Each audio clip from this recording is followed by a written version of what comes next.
I never thought someone would literally jump a fence just to bring me water, but that's exactly what Marcus did on the hottest day of August, during the double shift that almost broke me. Let me back up.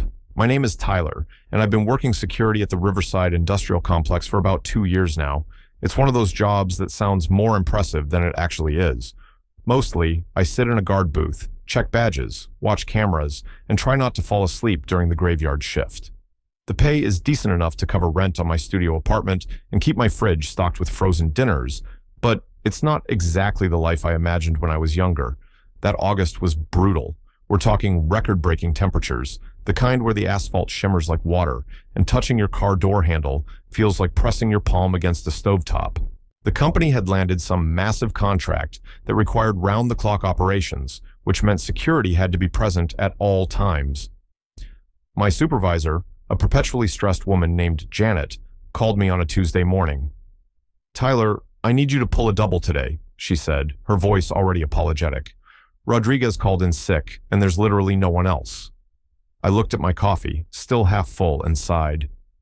"How long we talking?" 7 to 7, 12 hours. I'll make sure it shows as overtime." 12 hours, in a guard booth that had air conditioning about as effective as blowing on hot soup. I closed my eyes and did the mental math of my bank account. "Yeah, okay, I'll do it." "You're a lifesaver, Tyler, seriously." The thing about security work is that it's lonely. You're surrounded by people all day, workers coming and going, trucks delivering supplies, but you're separate from all of it. You're the observer, the checkpoint, the guy behind the glass. You smile, you nod, you check their badges, and they move on with their lives. Sometimes I'd watch the factory workers heading to their shifts, laughing together, complaining about their bosses, making plans for after work, and I'd feel this hollow ache in my chest. Not that I'm some social butterfly or anything, but the isolation gets to you after a while. I'd noticed Marcus about 3 months before the water incident. He worked at the warehouse across the street from the industrial complex, not technically part of my jurisdiction, but close enough that I could see their loading docks from my booth. He was hard to miss, honestly. Tall, maybe 6'2", with dark skin that seemed to glow in the sunlight, and shoulders that suggested he did actual physical labor, not just the sitting around I was used to. He had this way of moving that was both efficient and graceful, like every gesture was intentional. The first time I really saw him, really noticed him, he was helping an older coworker carry a massive box. The other guy had clearly bitten off more than he could chew, struggling with his end, and Marcus just smoothly adjusted his grip, taking more of the weight without making a big deal about it. He said something that made the older guy laugh, this genuine belly laugh, and I remember thinking, that's someone who makes other people's days better. I started paying attention after that. Not in a creepy way, I told myself, just noticing. He usually arrived around 8:30 in the morning, driving a beat-up Honda Civic that had seen better days. He'd park in the same spot, 3rd row back, and he always locked his doors twice. Click, click, like a little ritual. Sometimes he'd sit in his car for a minute before heading in, and I wondered what he was doing.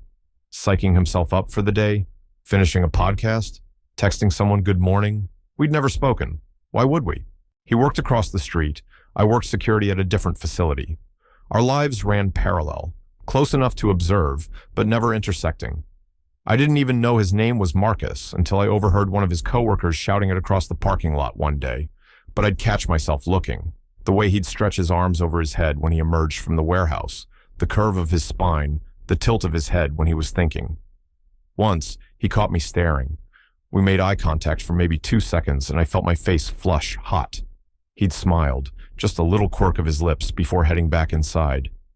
I'd spent the next hour convinced he thought I was some weird guard who had nothing better to do than gawk at warehouse workers, which, to be fair, wasn't entirely inaccurate.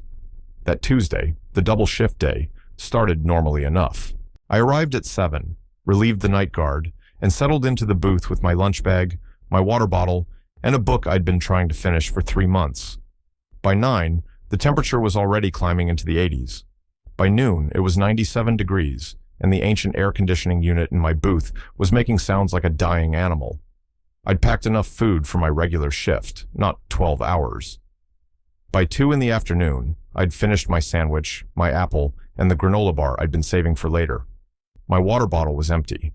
The vending machines were inside the main building, which required leaving my post, and Janet had been very clear that with the new contract, someone needed to be at the gate at all times. By 4 o'clock, I was seriously regretting every life choice that had led me to this moment. The heat was oppressive, pressing down like a physical weight.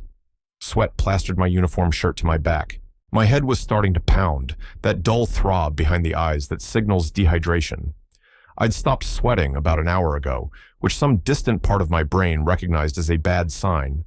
I was checking in a delivery truck, squinting at the driver's credentials, when I heard someone call out, "Hey, security guy!" I looked up, disoriented. The voice was coming from across the street, from the warehouse parking lot. It took me a second to focus, and when I did, my heart did this stupid little skip. It was Marcus. He was standing at the chain-link fence that separated the warehouse property from the road, one hand shading his eyes, the other holding something. "You okay over there?" he shouted. I glanced around, confused. Was he talking to me? Yeah. You don't look okay. When's the last time you had water?" The delivery driver was watching this exchange with barely concealed amusement. I felt my face heat up, and not just from the temperature. "I'm fine," I called back, which was obviously a lie. My voice came out raspy. Marcus shook his head. He said something I couldn't hear, then looked at the fence, then back at me. And then, I swear to God, he backed up a few steps, got a running start, and jumped the fence. It wasn't even a graceful jump. The fence was about 6 feet tall, chain link with a top rail, and he basically threw himself at it, got one leg over, teetered for a second like he might fall backward, then hauled himself over and dropped to the other side. He landed hard, stumbled, caught himself. "Dude, what are you doing?" I shouted, abandoning the delivery truck entirely. He jogged across the street, holding up what I could now see was a large bottle of water, the kind you get from a cooler. "Bringing you water," he said, like it was the most obvious thing in the world. "You're gonna pass out in that booth." Up close, he was even more striking than I'd realized from a distance. He had these incredibly expressive eyes, dark brown and warm, with smile lines at the corners. There was a small scar on his chin, barely visible. He was breathing a little hard from the fence jump, his chest rising and falling under a gray t-shirt that had the warehouse logo on it. "You jumped a fence," I said stupidly. "Yeah, I noticed." He grinned, and it transformed his whole face. "Here, drink this. Seriously, man, you look like you're about to keel over." I took the water bottle with shaking hands. It was cold, condensation beating on the plastic. I must have stared at it for too long because he made an impatient gesture. "Drink. I don't need you passing out and hitting your head. That's a liability nightmare." I drank. The water was so cold it almost hurt going down, but God, it was the best thing I'd ever tasted. I drank half the bottle in one go, barely stopping to breathe. "Slow down," Marcus said, his voice gentler now. "You'll make yourself sick." I lowered the bottle, gasping. "Thank you. You didn't have to do that." "Yeah, I did. I've been watching you all afternoon. You haven't left that booth once." He'd been watching me. The thought sent a little thrill through my chest that I immediately tried to suppress. He was just being a decent human being, I told myself. Don't make it weird. "Double shift," I explained. "Someone called in sick. I can't leave the gate." "For 12 hours? That's insane. What about breaks?" I shrugged. "It is what it is." He frowned, and I noticed the way his eyebrows drew together, the little crease between them. "That's not safe, especially not in this heat." "I'll be okay now, thanks to you and your, fence jumping skills." He laughed, a real laugh that made me smile despite everything. "Yeah, that was pretty smooth, right? I definitely didn't almost eat it on the landing." "Very graceful," I agreed. We stood there for a moment, just looking at each other, and I felt something shift in the air between us. Some kind of recognition, maybe, or possibility. "I'm Marcus, by the way," he said, extending his hand. "Tyler." His hand was warm and calloused when I shook it, his grip firm. "I know your name. I mean, I've heard people call you that. Not that I was listening or anything. I just, hear things." Oh God, I was babbling. Marcus's grin widened. "I've seen you too," he said. In your booth. You read a lot. Yeah, it gets boring. What are you reading now? I glanced back at the booth where my battered paperback sat. It's this mystery novel. Kind of slow, honestly. I keep getting distracted. By what? By you, I thought. By watching you move through your day, wondering what you're thinking about, what makes you laugh, what your voice sounds like up close. Out loud, I said, just, work stuff. The delivery driver honked his horn, making us both jump. I'd completely forgotten about him. Shit, I gotta get back to work, I said. Yeah, me too. Marcus started backing away, then paused. Hey, when does your shift end? 7. That's brutal. You gonna be okay? Yeah, I've got water now, thanks to you. He smiled again, that warm, genuine smile. Okay, good. Take care of yourself, Tyler. He jogged back across the street, and I watched him approach the fence with what looked like dread. This time, he found a spot where there was a support post and used it to climb over more carefully. When he reached the top, he looked back at me and waved. I waved back, feeling like an idiot and not caring at all. The rest of my shift passed in a blur. I couldn't stop thinking about Marcus, the way he'd just decided to help me and followed through, fence and all, the way he'd said my name, the fact that he'd noticed me reading. I kept replaying the conversation in my head, analyzing every word, every look. By the time 7 o'clock rolled around, I was exhausted, but weirdly energized. Janet called to thank me profusely and promised that the overtime would be reflected in my next check. I locked up the booth, did my final rounds, and headed to my car. Marcus's Honda was gone from its usual spot. Of course it was. His shift would have ended hours ago. I felt a little deflated as I drove home, the adrenaline from our encounter wearing off, leaving me just tired and sore. My apartment was its usual mess when I got home. Dishes in the sink, laundry I'd been meaning to fold for 3 days, the general chaos of someone who lives alone and doesn't expect visitors. I showered, letting the cool water wash away the sweat and grime of the day, and thought about Marcus, the way his eyes had crinkled when he smiled, the concern in his voice when he told me to drink slowly. I was being ridiculous, I told myself. He was just a nice guy who didn't want to watch someone die of heat stroke. It didn't mean anything. Except the next morning, when I arrived for my regular shift, there was a small cooler sitting outside my booth. A note was taped to the top, written in neat handwriting. For the double shifts and hot days, stay hydrated. Sarich M. Inside the cooler were 6 bottles of water, all cold, packed with ice packs. I stood there, holding the note, feeling something warm and unfamiliar bloom in my chest. He'd thought about me after his shift ended. He'd gone out of his way to make sure I'd be okay. I looked across the street at the warehouse. Marcus's car wasn't there yet. It was only 7:30. I sat in my booth, put the cooler under my desk, and tried to focus on my book. I read the same page 4 times without absorbing a single word. At 8:30, like clockwork, the beat-up Honda pulled into the 3rd spot, 3rd row back. Marcus got out, locked his doors twice, and then, instead of heading straight into the warehouse, he looked toward my booth. Even from a distance, I could see him smile when he saw me. He raised his hand in a wave. I waved back, grinning like an idiot. This became our routine.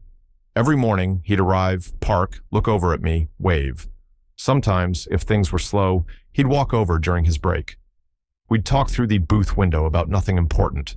His annoying coworker who microwaved fish in the break room, my supervisor's obsession with motivational posters, the podcast he'd been listening to, the book I'd finally finished.